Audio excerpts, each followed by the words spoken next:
Hello, my name is Bill McKernan with Strategic Risk Alternatives. Today I'm presenting Enterprise Risk Management. I appreciate you taking the time to watch this video. Hello everyone, thank you for taking time to review the introductory presentation.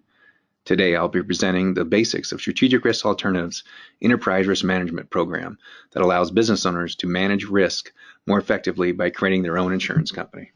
This is our 4-phase process that we like to work through with each client so they can better understand what is needed to own and operate their own insurance company, while also explaining the importance of partnering with a proven and trusted insurance manager like SRA that has the turnkey solution and manages this for the client. When SRA adds clients, it's important to understand the program and guidelines. Therefore, some basic education is necessary to ensure they understand the program fully.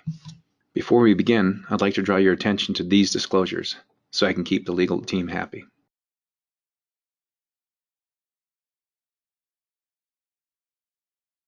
With over 40 years of combined risk management experience and asset protection, our founders bring a new approach to risk mitigation.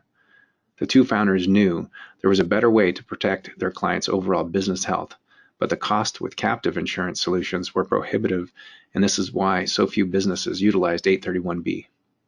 After 2008 and seeing the financial collapse and good customers losing their businesses, the founders spent years working to redesign a program that was flexible and cost-effective for successful middle-market businesses. They work with some of the best tax and law professionals who have unmatched understanding of the 831B tax code to create what we have today. By creating reinsurance companies rather than captives, made this all come together and allows for SRA to provide the best of class service, transparency, and great value in a space of risk management. We are not asking you to replace your traditional insurance. We are here to improve your overall risk management the most efficient way possible, and we are headquartered in Boise, Idaho. Owning your own insurance company has great benefits that affords business owners financial tools not known by most middle market businesses.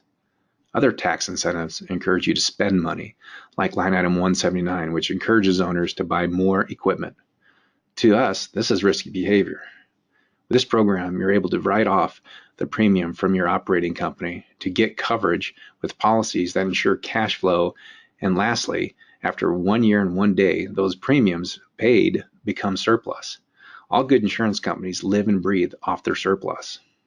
Being able to insure your business by building tax advantage dollars allows you to create the rainy day fund or war chest if ever needed. This is what 831B was created to do, help businesses overcome unforeseen issues. You'd now be covering intangible risks that are either not covered or underinsured by traditional insurance, which leaves your business exposed, and you'd have to cover those costs with after-tax money. Our job at SRA is not to have you bogged down in operating another company. You need to be running your business. Therefore, our turnkey solution is simple, and SRA will be managing your insurance company. Think of us as administrators. When you need to make a change, contact us first. We'll take care of that for you or guide you through the proper process. I want to begin by highlighting the fact that business owners have real risk threatening their business today. These examples are pulled off the daily headlines we've seen over the past few years. The scale of today's global economy and pace of change that comes with e-commerce creates a number of risks that were not thought of 20 to 30 years ago. Today, cyber breach, supply chain interruption, and brand protection, these are risks that business owners either cannot buy insurance protection for, or the policies they can purchase come with limits and exclusions. And overall, if you were able to make a claim on any of these policies, it's possible you may not be renewed. The lack of robust risk management strategy that targets these risks can be devastating to a business because unlike traditional risks like theft, fire, or general liability, the new risks of today like cyber breach and brand image affect a company's intangible assets. Here we have a list of some examples of tangible assets. Again, these are fixed assets that are easily quantifiable. Intangible assets are not easily quantifiable. Things like cash flow, intellectual property, supply chain, brand reputation. I always ask business owners to look at those two columns and tell me which one of the two is more valuable to you and your company. For most business owners, the intangible assets are what they place the most value in. Why is that the case? Well, because in assets such as cash flow and brand reputation is where a company differentiates itself, and that is where the equity can be found in their business. In the 1980s and early 90s, public companies began to recognize that the intangible assets brought the most value to its shareholders. So these companies developed a comprehensive approach to addressing the risks, came to be known as enterprise risk management. Quick background on ERM. In the 90s, companies began to hire think tanks to find better ways to manage the risk. A big part of this new broad approach was to self-insure these risks that were underinsured by traditional carriers. These companies were able to self-insure in large part because of the tax incentive that was included in the 1986 Tax Reform Act. Because traditional insurance carriers tend to shy away from covering the intangibles, public companies now had to broaden their approach to risk management outside of the traditional insurance market. For example, the greatest intangible asset to public companies is the value of its stock.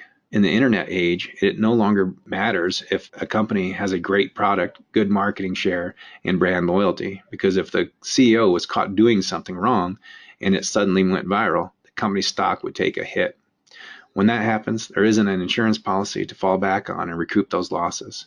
Because of the risks that are generated by today's e-commerce and global economy are still relatively new and ever-changing, the traditional insurance companies struggle to catch up.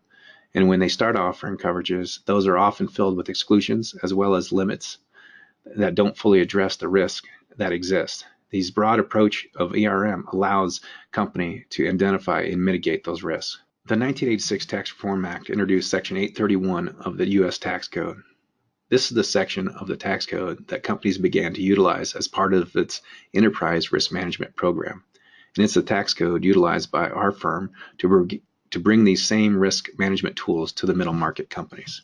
With the 1986 Tax Reform Act, Congress recognized the fact that business owners were self-insuring a lot of their own risk.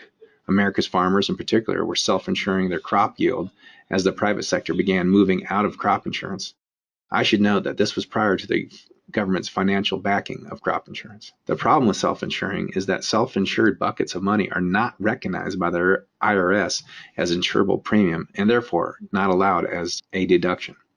Companies that self-insure are doing so with after-tax dollars, creating an obstacle to building proper reserve dollars to manage risks as they arise. The Congress of 1986 wanted to encourage business owners to self-insure and build a rainy day fund.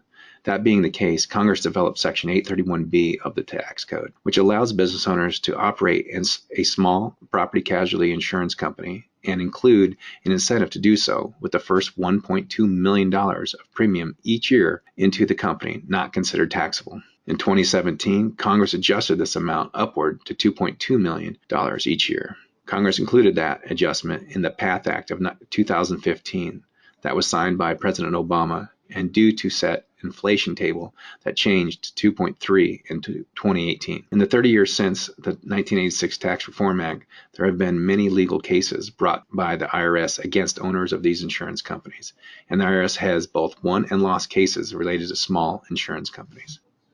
Throughout the decades worth of court cases and IRS publications, the standards for owning an insurance company under 831B tax code have begun to crystallize.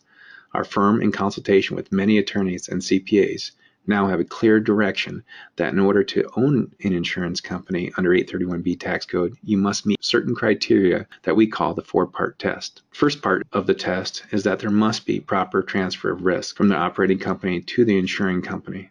As described earlier when discussing traditional carriers, this is accomplished by writing premium to an insurance carrier in consideration of that insurance carrier assuming risk under an issued insurance policy. Part 2 of the test is that there must be a distribution of risk among the unrelated parties. This criteria gets to the heart of true insurance and its ability to disperse risk by utilizing the law of large numbers. You cannot own 100% of your own risk. There must be risk distribution. Part 3 of the test.